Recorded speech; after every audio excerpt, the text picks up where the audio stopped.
ನಮಸ್ತೆ ಸ್ನೇಹಿತರೆ, ಇವತ್ತು ನಾವು ಪ್ರಥಮ BA BComನವರಿಗೆ ಇರುವಂತಹ ಕನ್ನಡ ಭಾಷಿಕ ಹೊಸಗನ್ನಡದ ಕವಿತೆಯಲ್ಲಿ ಘಟಕ 1ರಲ್ಲಿ ಬಂದಿರುವಂಥ 4ನೇ ಪದ್ಯವನ್ನು ನೋಡುವ.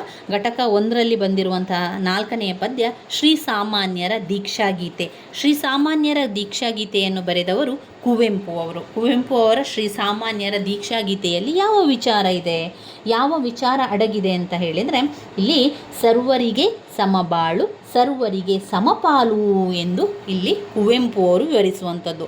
ಅಂದರೆ ಪ್ರತಿಯೊಬ್ಬರಿಗೂ ಕೂಡ ಸಮವಾಗಿ ಪಾಲು ಸಿಗಬೇಕು. ಈ ಸಮಾಜದಲ್ಲಿ ಎಲ್ಲರಿಗೂ ಕೂಡ ಸಮವಾಗಿ ಪಾಲಾಗಬೇಕು, ಸಮವಾದ ಪಾಲಾಗಬೇಕು, ಸಮವಾದ ಬಾಳು ಸಿಗಬೇಕು. ಇಲ್ಲಿ ಮೇಲು ಕೀಳು ಅಂತ ಯಾರೂ ಇಲ್ಲ, ಶ್ರೀಮಂತರು ಬಡವರು ಅಂತ ನೋಡಬಾರ್ದು. ಎಲ್ಲರಿಗೂ ಕೂಡ ಸಮಾನವಾದ ಪಾಲನ್ನು ಕೊಡಬೇಕು, ಸಮಾನವಾದ ಬಾಳು ಪ್ರತಿಯೊಬ್ಬರ ಜೀವನದಲ್ಲಿ ಕೂಡ ಬರಬೇಕು. ಶ್ರೀ ಸಾಮಾನ್ಯರ ದೀಕ್ಷಾಗೀತೆ ಹೊಸಗನ್ನಡದ ಕವಿತೆಯನ್ನು ಬರೆದವರು ಕುವೆಂಪು ಅವರು. ಈ ಶ್ರೀ ಸಾಮಾನ್ಯರ ದೀಕ್ಷಾಗೀತೆಯಲ್ಲಿ ನಮಗೆ ತಿಳಿಯುವಂಥ ವಿಚಾರ ಅವರು 5 ಭಾಗಗಳನ್ನಾಗಿ ಮಾಡಿದ್ದಾರೆ. ಈ ಶ್ರೀ ಸಾಮಾನ್ಯರ ದೀಕ್ಷಾಗೀತೆಯಲ್ಲಿ ಕುವೆಂಪು ಅವರು ಈ ಕವಿತೆಯನ್ನು 5 ಭಾಗಗಳನ್ನಾಗಿ ವಿವರಿಸಿದ್ದಾರೆ. ಈ 5 ಭಾಗಗಳ ಪಾಯಿಂಟ್ಸ್ಗಳನ್ನು ನಿಮಗೆ ನಾನು ತಿಳಿಸ್ತಾ ಹೋಗ್ತೇನೆ. ಆ 5 ಪಾಯಿಂಟ್ಸ್ಗಳನ್ನು ಬರೆದು 5 ಪಾಯಿಂಟ್ಸ್ಗಳನ್ನು ವಿವರಿಸ್ತಾ ಹೋದರೆ ಆಯಿತು. ಈ ಶ್ರೀ ಸಾಮಾನ್ಯರ ದೀಕ್ಷಾಗೀತೆಯಲ್ಲಿ ಮುಖ್ಯವಾಗಿ ಕುವೆಂಪು ಅವರು ನಮಗೆ ಏನು ತಿಳಿಸ್ತಾ ಇದ್ದಾರೆ ಅಂತ ಹೇಳಿದರೆ, ಸರ್ವರಿಗೂ ಸಮಬಾಳು ಸರ್ವರಿಗೂ ಸಮಪಾಲು ಅಂತ ವಿವರಿಸ್ತಾ, ಸಾಮಾಜಿಕವಾಗಿ, ಆರ್ಥಿಕವಾಗಿ, ರಾಜಕೀಯವಾಗಿ, ಯಾವುದೇ ವಿಷಯವಾಗಿ ಎಲ್ಲರಿಗೂ ಕೂಡ ಸಮನಾದ ಅವಕಾಶಗಳು ಸಿಗಬೇಕು, ಸಮನಾದ ಸ್ಥಾನಮಾನಗಳು ಸಿಗಬೇಕು, ಸಮಾನವಾದ ಒಂದು ಪಾಲು ಸಿಗಬೇಕು ಎನ್ನುವಂಥದ್ದೇ ಕುವೆಂಪು ಅವರ ಆಶಯವಾಗಿದೆ. ಶ್ರೀ ಸಾಮಾನ್ಯರ ದೀಕ್ಷಾಗೀತೆಯನ್ನು 5 ಭಾಗಗಳಾಗಿ ವಿವರಿಸಿದ್ದಾರೆ. ಈ 5 ಭಾಗಗಳಲ್ಲಿ ಮೊದಲನೆಯ ಪಾಯಿಂಟ್, ಶ್ರೀ ಪದವಿಗೇರಿಸುವ ಹಾಗೂ ಅವನನ್ನು ಭವದುನ್ನತಿಯ ಪ್ರತೀಕವಾಗಿ ಕಾಣುವ ದೃಷ್ಟಿಯಿದೆ. ಪಾಯಿಂಟ್ ನಂಬರ್ 1, ಶ್ರೀ ಪದವಿಗೇರಿಸುವ ಅಂದರೆ ಶ್ರೀ ಅಂತ ಅವನಿಗೆ ಪದವಿಯನ್ನು ಕೊಡುವಂಥದ್ದು, ಅವನನ್ನು ಒಂದು ಭವದುನ್ನತಿಯ ಪ್ರತೀಕವಾಗಿ ಕಾಣುವಂಥ ದೃಷ್ಟಿಕೋನ. ಪ್ರತಿಯೊಬ್ಬರಿಗೂ ಕೂಡ ನಾವು ಅದೇ ಸ್ಥಾನವನ್ನು ಕೊಡಬೇಕು ಎನ್ನುವಂಥದ್ದು ಕುವೆಂಪು ಅವರ ಒಂದು ಆಶಯ. ಶ್ರೀ ಪದವಿಗೇರಿಸುವ ಹಾಗೂ ಅವನನ್ನು ಭವದುನ್ನತಿಯ ಪ್ರತೀಕವಾಗಿ ಕಾಣುವ ದೃಷ್ಟಿಕೋನ ಮೊದಲನೆಯ ಭಾಗದಲ್ಲಿ ಲೇಖಕರಾದಂಥ ಕುವೆಂಪು ಅವರು ವಿವರಿಸ್ತಾ ಇದ್ದಾರೆ. ಶ್ರೀ ಸಾಮಾನ್ಯರ ದೀಕ್ಷಾಗೀತೆಯಲ್ಲಿ ಕುವೆಂಪು ಅವರು 5 ಭಾಗಗಳನ್ನಾಗಿ ಮಾಡಿ, ಮೊದಲನೆಯ ಭಾಗ ಶ್ರೀ ಪದವಿಗೇರಿಸುವ ಹಾಗೂ ಅವನನ್ನು ಭವದುನ್ನತಿಯ ಪ್ರತೀಕವಾಗಿ ಕಾಣುವ ದೃಷ್ಟಿ ಇದೆ. ಎರಡನೆಯ ಪಾಯಿಂಟ್ನಲ್ಲಿ ಸರ್ವ ಸಮಾನತೆಯ ತತ್ವವನ್ನು ಪ್ರತಿಪಾದನೆ ಮಾಡುವಂಥದ್ದು, ಸರ್ವ ಸಮಾನತೆಯ ತತ್ವ ಪ್ರತಿಪಾದನೆ ಮಾಡುವಂಥದ್ದು. ಎರಡನೆಯ ಪಾಯಿಂಟ್, ಸರ್ವ ಸಮಾನತೆಯ ತತ್ವವನ್ನು ಪ್ರತಿಪಾದನೆ ಮಾಡುವಂಥದ್ದು. ಅಂದರೆ ಸರ್ವ ಸಮಾನವಾದ ರಾಜ್ಯದ ಸ್ಥಾಪನೆಯ ಆಶಯದ ಹಿನ್ನೆಲೆಯಲ್ಲಿ ಸರ್ವೋದಯ ಯುಗ ಮಂತ್ರವಾಗಬೇಕೆಂಬುದು ಕವಿಯ ಪ್ರಬಲ ಧೋರಣೆಯಾಗಿರುವಂಥದ್ದು. ಎಲ್ಲರಿಗೂ ಸರ್ವ ಸಮಾನತೆ ಕೊಡಬೇಕು, ಪ್ರತಿಯೊಬ್ಬರಿಗೂ ಸಮಾನತೆಯನ್ನು ಈ ಒಂದು ಸಮಾಜದಲ್ಲಿ ನೀಡಬೇಕು. ಇಲ್ಲಿ ಮೇಲು ಕೀಳು ಎನ್ನುವಂಥದ್ದನ್ನು ನೋಡ್ಕೊಳ್ಬಾರ್ದು, ಶ್ರೀಮಂತರು ಬಡವರು ಎನ್ನುವಂಥದ್ದು ಮಾಡಬಾರ್ದು. ಯಾವುದೇ ಸ್ಥಿತಿಯಲ್ಲಿದ್ದರೂ ಕೂಡ ಅವರಿಗೆ ಸರ್ವ ಸಮಾನತೆಯನ್ನು ಕೊಡಬೇಕು. ಪ್ರತಿಯೊಬ್ಬರು ಕೂಡ ಒಂದೇ ರೀತಿ ಈ ಒಂದು ಸಮಾಜದಲ್ಲಿ ಸಮಾನವಾದ ಬಾಳು ಪ್ರತಿಯೊಬ್ಬರಿಗೂ ಸಿಗಬೇಕು, ಸಮಾನತೆ ಸಿಗಬೇಕು, ಸಮಬಾಳು ಸರ್ವರಿಗೂ ಸಮಬಾಳು ಸರ್ವರಿಗೂ ಸಮಪಾಲು ಎನ್ನುವಂಥದ್ದು ಇಲ್ಲಿ ಅವರು ವಿವರಿಸ್ತಾ ಇರುವಂಥದ್ದು. ಇದು ಎರಡನೇ ಪಾಯಿಂಟ್. ಮೂರನೇ ಪಾಯಿಂಟ್ನಲ್ಲಿ ಏನು ಹೇಳ್ತಾ ಇದ್ದಾರೆ ಅಂತ ಹೇಳಿದರೆ, ಮೂರನೆಯ ಭಾಗದಲ್ಲಿ ದಾಸ್ಯದ ಕುರುಹುಗಳನ್ನು ಬಣ್ಣಿಸುತ್ತಾರೆ. ದಾಸ್ಯದ ಕುರುಹುಗಳನ್ನು ಬಣ್ಣಿಸುತ್ತಲೇ ಅದರಿಂದ ಹೊರಬೇರಬೇಕಾದ ಆಶಯವನ್ನು ಹೇಳಲಾಗಿದೆ. ದಾಸ್ಯದ ಕುರುಹು ಅದರಿಂದ ಹೊರಬರಬೇಕು ಅಂತ ಹೇಳ್ತಾ ಇದ್ದಾರೆ. ರೈತರ ಬಗ್ಗೆ, ಅನ್ನದಾತನ ಸ್ವರೂಪದ ಬಗ್ಗೆ ಮೂರನೇ ಭಾಗದಲ್ಲಿ ವಿವರಿಸ್ತಾ ಇದ್ದಾರೆ.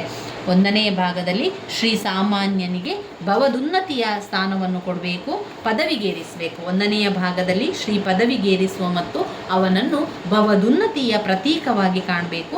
ಎರಡನೆಯ ಭಾಗದಲ್ಲಿ ಸರ್ವ ಸಮಾನತೆಯ ತತ್ವವನ್ನು ಪ್ರತಿಪಾದಿಸುವುದು. ಮೂರನೆಯ ಭಾಗದಲ್ಲಿ ದಾಸ್ಯದ ಕುರುಹುಗಳನ್ನು ಬಣ್ಣಿಸುತ್ತಲೇ ಅದರಿಂದ ಹೊರಬರಬೇಕು. ದಾಸ್ಯದ ಕುರುಹುಗಳಿಂದ ಹೊರಬರಬೇಕು. ರೈತರ ಅನ್ನದಾತರ ಬಗ್ಗೆ ಹೇಳುವಂಥದ್ದು. ಕವಿತೆಯ ಮೂರನೆಯ ಭಾಗದಲ್ಲಿ ದಾಸ್ಯದ ಕುರುಹುಗಳನ್ನು ಬಣ್ಣಿಸುತ್ತಲೇ ಅದರಿಂದ ಹೊರಬರಬೇಕಾದ ಆಶಯವನ್ನು ಹೇಳಲಾಗಿದೆ. ಜೀತ ಮತ್ತು ದಾಸ್ಯದ ಸ್ಥಿತಿ ಇಲ್ಲಿ ರೈತಾಪಿ ವರ್ಗಕ್ಕೆ ಹೆಚ್ಚು ಅನ್ವಯಿಸುವಂಥದ್ದು. ಸ್ವಾತಂತ್ರ್ಯ ಎನ್ನುವುದು ಅನ್ನದಾತನ ಸ್ವರಾಜ್ಯಕ್ಕೆ ಹತ್ತಿರವಾದುದು ಎಂಬುದು ಬಹುಶಃ ಕವಿಯ ಆಶಯವಿರಬಹುದು. ಇನ್ನು ನಾಲ್ಕನೆಯ ಭಾಗದಲ್ಲಿ ಏನು ಹೇಳ್ತಾ ಇದ್ದಾರೆ? ಶ್ರೀಸಾಮಾನ್ಯನಿಗೆ ಹೆಸರಿನ ಹಂಗಿಲ್ಲ ಎಂಬುದನ್ನು ವಿವರಿಸ್ತಾ ಇದ್ದಾರೆ. ನಾಲ್ಕನೆಯ ಭಾಗದಲ್ಲಿ ಶ್ರೀಸಾಮಾನ್ಯನಿಗೆ ಹೆಸರಿನ ಹಂಗಿಲ್ಲ ಎನ್ನುವಂಥದ್ದು. ಓರ್ವರ ಗೌರವ ಕಾಲ ಮುಗಿದು ಸರ್ವರ ಕಾಲ ಆರಂಭವಾಗಿರುವ ಹಿನ್ನೆಲೆಯಲ್ಲಿ ವ್ಯಕ್ತಿ ವಿಶೇಷವಾಗಿ ಅಂಟುವ ಕೀರ್ತಿ ಎನ್ನುವಂಥ ಹಂಗು ಶ್ರೀಸಾಮಾನ್ಯನಿಗಿಲ್ಲ. ಶ್ರೀಸಾಮಾನ್ಯನಿಗೆ ಆ ಒಂದು ಹಂಗು ಬಾಧಿಸುವುದೂ ಇಲ್ಲ. ಸಾಮಾನ್ಯನಂತೆ ಭಗವಂತ ಸರ್ವೋತ್ತಮ ಶ್ರೀಮಂತ ಎಂಬ ಉದ್ಧಾರ ದೃಷ್ಟಿಕೋನದ ಕಲ್ಪನೆಯನ್ನು ಕುವೆಂಪು ಅವರು ಇಲ್ಲಿ ಪ್ರತಿಪಾದಿಸಿದ್ದಾರೆ. ಶ್ರೀಸಾಮಾನ್ಯನಿಗೆ ಯಾವತ್ತೂ ಹೆಸರಿನ ಹಂಗಿಲ್ಲ. ಇದು ನಾಲ್ಕನೆಯ ಭಾಗ. ಐದನೆಯ ಭಾಗದಲ್ಲಿ ಲೌಕಿಕ ರಾಜ್ಯದ ಸಮಾನತೆಯನ್ನು ಆತ್ಮಶಕ್ತಿಯಿಂದ ಉಂಟಾದ ಸ್ಥಿತಿಯ ಬಗ್ಗೆ ವಿವರಿಸ್ತಾ ಇದ್ದಾರೆ ಲೇಖಕರು. ಐದನೆಯ ಭಾಗದಲ್ಲಿ ಲೌಕಿಕ ರಾಜ್ಯದ ಸಮಾನತೆಯು ಆತ್ಮಶಕ್ತಿಯಿಂದ ಉಂಟಾದ ಸ್ಥಿತಿ ಅಂತ ಹೇಳ್ತಾ ಇದ್ದಾರೆ. ಒಟ್ಟು 5 ಭಾಗವನ್ನು ವಿವರಿಸುವಂಥದ್ದು. ಈ 5 ಭಾಗದ ಪಾಯಿಂಟ್ಸ್ಗಳನ್ನು ಬರೆದು 5 ಭಾಗದ ಪಾಯಿಂಟ್ಸ್ಗಳ ವಿವರಣೆಯನ್ನು ಮಾಡ್ತಾ ಹೋಗಿ ಮತ್ತೊಮ್ಮೆ ಪಾಯಿಂಟ್ಸನ್ನು ಹೇಳ್ತಾ ಹೋಗ್ತಾನೆ. ಶ್ರೀಸಾಮಾನ್ಯರ ದೀಕ್ಷಾ ಗೀತೆ ಕವಿತೆಯನ್ನು ಬರೆದವರು ಕುವೆಂಪು ಅವರು. ಕುವೆಂಪು ಅವರ ಮುಖ್ಯವಾದಂತಹ ಕವನದ ವಸ್ತು ಅಂತ ಹೇಳಿದರೆ ಸರ್ವರಿಗೂ ಸಮಬಾಳು, ಸರ್ವರಿಗೂ ಸಮಪಾಲು ಎಂಬುವಂಥದ್ದು. ಸಾಮಾಜಿಕ, ಆರ್ಥಿಕ, ರಾಜಕೀಯ ಎಲ್ಲ ವಿಷಯಗಳು ಕೂಡ ಮೂಲ ತತ್ವ, ಸಮಾಜದ ನಿರ್ಮಾಣಕ್ಕೆ ಕಾರಣವಾಗುವ ಎಲ್ಲ ಸಂಗತಿಗಳು ಇದರಲ್ಲಿ ಅಡಗಿದೆ ಎನ್ನುವಂಥದ್ದು. ಕವನದ ವಿಶ್ಲೇಷಣೆಯಲ್ಲಿ 5 ಭಾಗಗಳಾಗಿ ವಿವರಿಸ್ತಾ ಇದ್ದಾರೆ. ಮೊದಲ ಭಾಗದಲ್ಲಿ ಏನು ಹೇಳ್ತಾ ಇದ್ದಾರೆ ಅಂತ ಹೇಳಿದ್ರೆ, ಶ್ರೀ ಪದವಿಗೆ ಏರಿಸುವ ಹಾಗೂ ಅವನನ್ನು ಭವದುನ್ನತಿಯ ಪ್ರತೀಕವಾಗಿ ಕಾಣುವ ದೃಷ್ಟಿ ಇದೆ. ಶ್ರೀ ಪದವಿಗೆ ಏರಿಸುವ ಹಾಗೂ ಅವನನ್ನು ಭವದುನ್ನತಿಯ ಪ್ರತೀಕವಾಗಿ ಕಾಣುವ ದೃಷ್ಟಿ ಇದೆ. ಎರಡನೆಯ ಪಾಯಿಂಟ್, ಇದರಲ್ಲಿ ಸರ್ವ ಸಮಾನತೆಯ ತತ್ವವನ್ನು ಪ್ರತಿಪಾದನೆ ಮಾಡ್ತಾ ಇದ್ದಾರೆ. ಮೂರನೆಯದಾಗಿ ದಾಸ್ಯದ ಕುರುಹುಗಳನ್ನು ಬಣ್ಣಿಸುತ್ತಾ ಅದರಿಂದ ಹೊರಬರಬೇಕು. ರೈತಾಪಿ ವರ್ಗ, ಅನ್ನದಾತರ ಬಗ್ಗೆ ವಿವರಿಸ್ತಾ ಇದ್ದಾರೆ. ನಾಲ್ಕನೆಯ ಭಾಗದಲ್ಲಿ ಶ್ರೀಸಾಮಾನ್ಯನಿಗೆ ಹೆಸರಿನ ಹಂಗಿಲ್ಲ ಎಂಬುದನ್ನು ವಿವರಿಸ್ತಾ ಇದ್ದಾರೆ. ಐದನೆಯ ಭಾಗದಲ್ಲಿ ಲೌಕಿಕ ರಾಜ್ಯದ ಸಮಾನತೆಯು ಆತ್ಮಶಕ್ತಿಯಿಂದ ಉಂಟಾದ ಸ್ಥಿತಿ ಅಂತ ವಿವರಿಸಿದ್ದಾರೆ.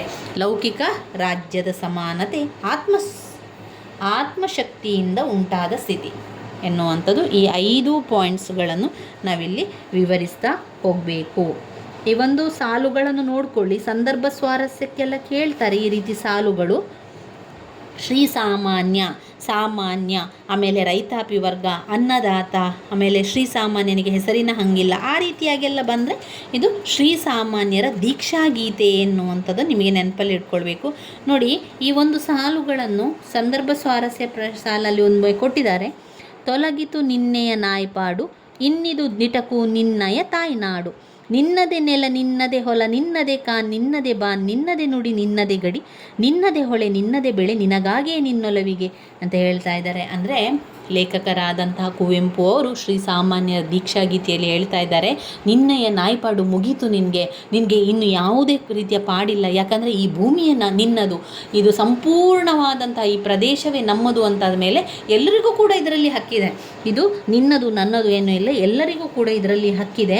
ನಿನ್ನ ಒಂದು ನಾಯ್ಪಾಡಿದೆಯಲ್ಲ, ತೊಲಗಿತು ನಿನ್ನೆಯ ನಾಯ್ಪಾಡು, ಇನ್ನು ನಿಜಕ್ಕೂ ನಿನಗೆ ಒಳ್ಳೆಯದಾಗ್ತದೆ. ಇದು ನಮ್ಮ ತಾಯಿನಾಡು, ಇದು ಎಲ್ಲರ ಕೂಡ ತಾಯಿನಾಡು, ಇದು ಒಬ್ಬರದ್ದಲ್ಲ. ಈ ಒಂದು ತಾಯಿಯ ನಾಡು ಎಲ್ಲರಿಗೂ ಕೂಡ ಸೇರಬೇಕಾದದ್ದು ಎಂಬ ಭಾವನೆ ಮೂಡುವಂತಾದರೆ ಇಲ್ಲಿನ ನೆಲ, ಜಲ, ಹೊನ್ನ, ಕಾನು, ಬಾನು, ನುಡಿ ಎಲ್ಲ ಕೂಡ ನಮಗಾಗಿ ಇರುವಂಥದ್ದು. ಆದ್ದರಿಂದ ನಿನಗಾಗಿಯೇ ನಿನ್ನೊಲುವಿಗಾಗಿ ಇರುವಂಥದ್ದು. ಸಂಭ್ರಮದ ನುಡಿಗಳು ಮೈ ಮೆರೆತವರಿಗೂ ರೋಮಾಂಚನ ಹುಟ್ಟಿಸುವಂತಿದೆ ಅಂತ ಲೇಖಕರಲ್ಲಿ ವಿವರಿಸುವಂಥದ್ದನ್ನು ಕಾಣ್ಬೋದು. ಈ 5 ಪಾಯಿಂಟ್ಸ್ಗಳನ್ನು ಇಟ್ಕೊಂಡು ವಿವರಿಸ್ತಾ ಹೋಗಿ ಇನ್ನು ಈ ಒಂದು ಶ್ರೀ ಸಾಮಾನ್ಯರ ದೀಕ್ಷಾಗೀತೆ ಕವಿತೆಯನ್ನು ಬರೆದವರು ಕುವೆಂಪು ಅವರು. ಅದರಲ್ಲಿ ಬರುವಂತಹ ಕಠಿಣ ಪದಗಳ ಅರ್ಥವನ್ನು ನೋಡುವ. ದೀಕ್ಷೆ ಎನ್ನುವಂಥದ್ದು ಬಂದಿದೆ ಹಲವು ಸಲ. ದೀಕ್ಷೆ ಎಂಬುವಂಥದ್ದು ವೃತವನ್ನು ಕೈಗೊಳ್ಳುವಿಕೆ.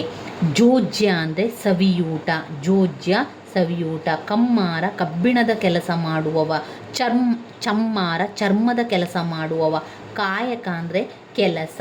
ಕುನಿ ಅಂದರೆ ಮುದುಡು. ತಿಮಿರ ಅಂತ ಹಲವು ಬಾರಿ ಬಂದಿದೆ, ತಿಮಿರ ಕೂಡ ಬಂದಿದೆ, ಕುನಿ ಅಂತ ಬಂದಿದೆ. ಇಳೆ, ಇಳೆ ಅಂದರೆ ಭೂಮಿ, ಇಳೆ ಭೂಮಿ. ಭಾನ್ ಅಂದರೆ ಆಕಾಶ, ಕಾನ್ ಅಂದರೆ ಕಾಡು. ತಿಮಿರ ಕತ್ತಲೆ, ತಿಮಿರ ಕತ್ತಲೆ. ಕುನಿ ಮುದುಡು. ವಕ್ಷ ಎದೆ. ಹವ್ಯಾಸ ಅಭ್ಯಾಸ. ಮಿಥ್ಯೆ ಸುಳ್ಳು. ವಮನ ಅಂದರೆ ವಾಂತಿ. ಕರ್ಮ ಅಂದರೆ ಕೆಲಸ. ವಮನ ವಾಂತಿ, ಕರ್ಮ ಕಾರ್ಯ.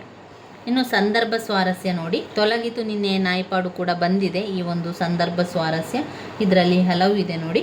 ಸಾಮಾನ್ಯ, ಶ್ರೀ ಸಾಮಾನ್ಯ, ಸಾಮಾನ್ಯ, ಆಮೇಲೆ ರೈತಾಪಿ ವರ್ಗ, ಇದು ಪದ ಶ್ರೀ ಸಾಮಾನ್ಯರ ಪದ ಉನ್ನತಿ, ಅವನಿಗೆ ಸ್ಥಾನಮಾನ, ಈ ರೀತಿಯಾಗೆಲ್ಲ ಬಂದರೆ ಈ ಪದ್ಯ ಅಂತ ನೆನಪಲ್ಲಿ ಇಟ್ಕೊಳ್ಳಿ. ಸಾಮಾನ್ಯರ ಪೂಜೆ, ಆಮೇಲೆ ಸರ್ವೋದಯವೇ ಸ್ವತಂತ್ರದ ಶ್ರೀತಂತ್ರ, ತೊಲಗಿತು ನಿನ್ನೆಯ ನಾಯ್ಪಾಡು, ಇದನ್ನು ನೆನಪಲ್ಲಿ ಇಟ್ಕೊಳ್ಳಿ ಸ್ನೇಹಿತರೆ. ಇವಿಷ್ಟು ನಮ್ಮ ಘಟಕ 1ರಲ್ಲಿ ಬರುವಂತಹ ಕವಿತೆಗಳು. ಈಗ ನಾವು 4 ಪದ್ಯದ ಕವಿತೆಯನ್ನು ಸರಳವಾದ ಸಾರಾಂಶವನ್ನು ತಿಳ್ಕೊಂಡಿದ್ದೇವೆ.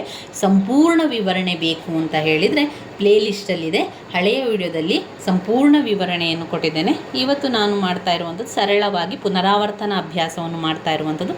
ಸ್ವಲ್ಪ ಸ್ವಲ್ಪ ವಿಚಾರವನ್ನು ತಿಳಿಸಿಕೊಡುವಂಥದ್ದು.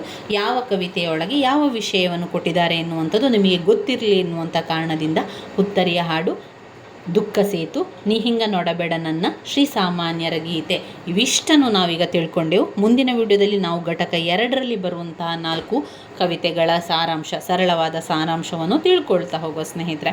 ನನ್ನ ವೀಡಿಯೋಸ್ ಎಲ್ಲ ನಿಮಗೆ ಇಷ್ಟ ಆಗ್ತಾ ಇದ್ದರೆ ಲೈಕ್ ಕೊಡಿ, ಶೇರ್ ಮಾಡಿ, ಸಬ್ಸ್ಕ್ರೈಬ್ ಮಾಡಲಿಕ್ಕೆ ಮರಿಬೇಡಿ. ಧನ್ಯವಾದಗಳು.